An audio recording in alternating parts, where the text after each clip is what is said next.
Salut les devs, c'est Aurélien de la chaîne Tout un Programme. Vous avez été nombreux à me demander des informations sur les classes et les data classes dans Kotlin dans ma dernière vidéo. C'est complètement faux, il n'y a pas eu de commentaires, mais c'est pas grave, je vais quand même parler des classes et des data classes dans Kotlin.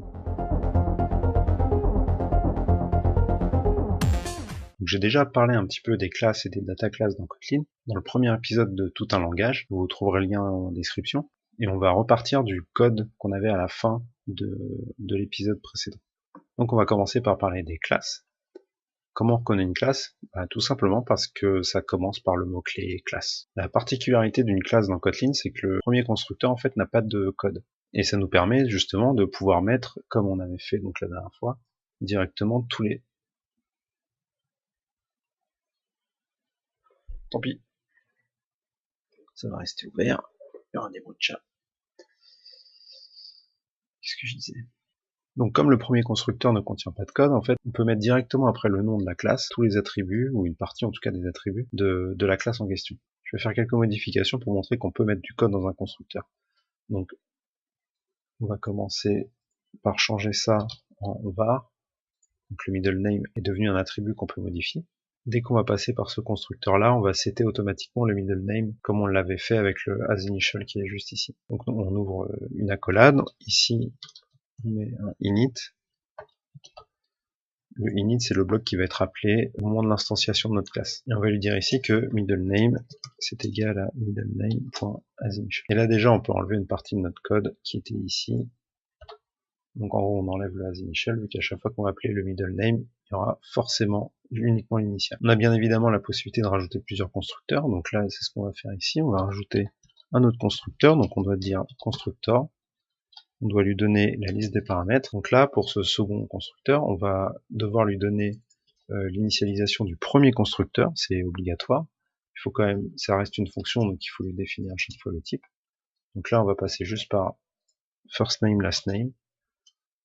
Et en fait, on va lui dire ici deux points. On va dire d'appeler donc le premier constructeur et on va dire qu'il faut appeler first name, last name et ici on va lui passer ici. On n'est plus obligé de setter la valeur par défaut. Et là, on peut donc mettre du code dans ce constructeur là. Ici, ce qu'on va faire, c'est juste faire un print pour vous montrer l'enchaînement des différents constructeurs. Donc là, on va regarder donc ici. Si on run ça, on va passer uniquement par le premier constructeur qui est ici.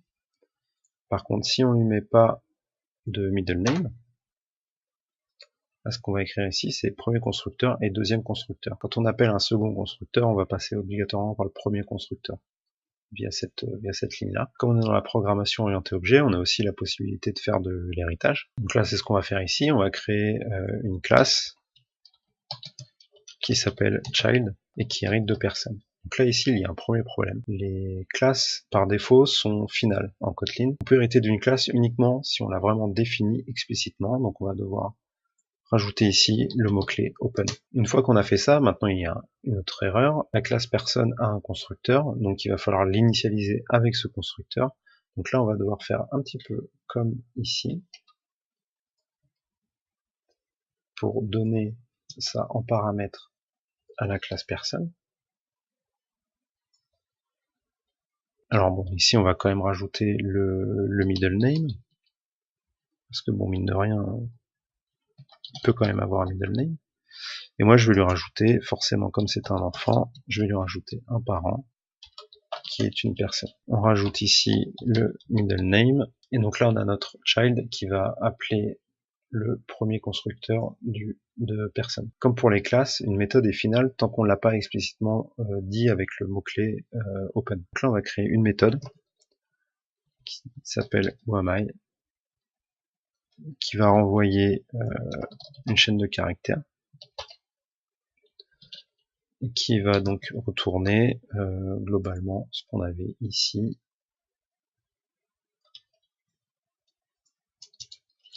Maintenant, si on veut pouvoir surcharger cette méthode, habituellement, enfin si vous venez du Java, on avait l'habitude de faire ça par exemple. Et là en fait il y a un problème, il dit justement que whoami est final. Donc comme pour tout à l'heure, on rajoute le mot-clé open, et là à ce moment-là on peut surcharger cette méthode. Et en fait ce qu'on va faire ici, c'est qu'on va juste retourner en fait le super.whoami, donc en gros on va appeler la méthode whoami de personne, avec nos informations qui sont donc ici. Et ensuite, on va dire qu'on est donc l'enfant de parents, donc de cette personne-là, point ou whoami. Si on crée un enfant qu'on va appeler Steve, par exemple, toujours Steve Martin, il n'a pas de middle name, et son parent, c'est donc Robert Martin, on va pouvoir afficher directement c.whoami. Si on run, on affiche bien donc Steve Martin, child of Robert Martin. Donc maintenant qu'on a fait un petit tour sur les classes, on va passer aux data classes. Une data class, c'est une classe qui a comme seul but de contenir de la data. Si vous venez du monde Java, c'est une sorte de POJO. Une data class, elle est caractérisée par déjà l'utilisation du mot-clé data avant le mot-clé classe. Le constructeur par défaut doit contenir au moins un paramètre, et ce sera un attribut de la data class. Tous les paramètres dans le constructeur par défaut sont soit des val, soit des var. Et une des particularités des data classes, c'est qu'elles ne peuvent pas être héritées, elles ne peuvent pas être abstraites non plus. Je vais modifier l'exemple pour pouvoir vous montrer des particularités de la data class. On va commencer déjà par supprimer child, parce que forcément, vu qu'on ne peut pas hériter, child n'a plus lieu d'être. On va donc ajouter le mot-clé data ici. Donc cette fonction-là, on peut plus l'hériter, donc le open n'a plus de sens. Ce constructeur-là, il servait à rien, donc on va l'enlever. Et ce init-là, pour l'exemple, il va pas nous servir, donc on va l'enlever aussi. On va remettre notre valeur par défaut ici, et ce child n'existe plus, et ici on print le P. Une particularité aussi de la data class, en fait, c'est qu'elle, à la compilation, en fait, il y a trois méthodes qui vont être rajoutées automatiquement. Il y a la méthode equals, il y a la méthode hashcode, et il y a la méthode toString aussi qui va être ajoutée par défaut à la data class à la compilation. Donc on va juste changer le whoami pour printer le toString pour que vous voyez à quoi ça correspond. Donc là, si on run, donc en gros tout est déjà préformaté avec le nom de la classe, les valeurs de chaque attribut. Le equals et hashcode va servir pour la comparaison. On va voir un exemple tout à l'heure, on va aussi voir l'exemple des component end function et aussi de la fonction copy. Les méthodes equals et hashcode sont calculées via les attributs qui en paramètre du premier constructeur. Dans notre exemple, il va calculer le hashcode et le equals avec first name, last name et middle name. Ce qui fait que si on crée deux instances de personnes qui ont exactement les mêmes attributs ici, ici et ici, ils vont être equals et le hashcode sera le même aussi. Je vais vous montrer ce qui se passe quand on a deux instances avec exactement les mêmes paramètres. Donc on va prendre ici le valp, on va mettre un valp 2, celui-là on va le renommer P1, et ici ce qu'on va afficher c'est P1 égale P2, et si on run ça, il va nous dire true. Donc c'est bien deux instances séparées, mais par contre elles sont égales. Donc, ce qui fait que si on essaye de les comparer, bah, pour lui il n'y a pas de problème. Si ici on repasse sur Steve par exemple, il va bien nous dire qu'elles ne sont pas égales. On peut aussi rajouter des attributs en plus, hein. Donc par exemple ici on va rajouter l'âge qui est un entier qui est égal à 0. Si ici on remet Robert et qu'on lui dit que son âge est de 52 ans par exemple, et que l'autre Robert égale 36 ans, ils sont toujours égaux. Ensuite, quand on utilise une data class, on a les component end function qui sont ajoutés par le compilateur. Les component end function permettent de récupérer les attributs dans l'ordre dans lequel ils ont été écrits. Donc si ici on veut afficher p1.component,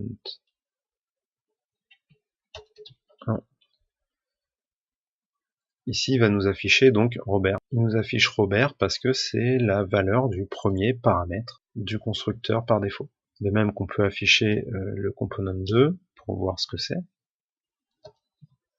Le component 2. Donc là il va bien nous mettre Martin. Le component 3 qui est le middle name va nous mettre nul. Par contre si on essaye d'afficher le component 4, là il nous dit qu'il y a un problème parce que component 4 n'existe pas. On peut itérer par exemple aussi ça dans un tableau. Donc on va créer un tableau de personnes. Donc arrêt de P1,P2. Donc là on va parcourir tous les people et là on va vouloir afficher tous les components 1 de P.